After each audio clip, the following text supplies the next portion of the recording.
உட்காரு உட்காருல குடத்துலயா இல்லாதவங்க வீட்டுல குழந்தை சார் உட்காரு.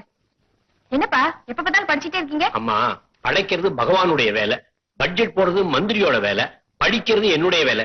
ஆமா, இப்ப என்ன நீ ஆபீஸ்ல இருந்து வர? ஆமாப்பா, இந்தாங்க. என்னம்மா இது?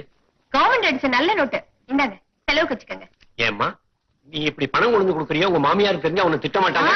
இது மாமியார் பணம் இல்ல, உங்க பொண்ணோட பணம் தான். என்னம்மா சொல்ற? தினசரி ஆபீஸ்ல டீ ரேட்ல ஒண்ணும் சாப்பிடுறது இல்ல, பஸ்ல வர்றது இல்ல, பஸ்ல போறது இல்ல. அந்த காசெல்லாம் மிச்சம் மிச்சதான் உங்ககிட்ட கொண்டு வந்து கொடுக்குறா. ஏம்மா, என் வயிறு நிறையணுங்கிறதுக்காக உன் வயிற காலியா வச்சிருக்கியா?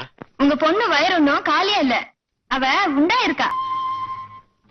அம்மா, இந்த சந்தோஷ செய்தியை கேட்டா உங்க அத்தை மனசு மாறும். அவங்க ரொம்ப சந்தோஷப்படுவாங்க. போய் உடனே அவங்க கிட்ட சொல்லுமா.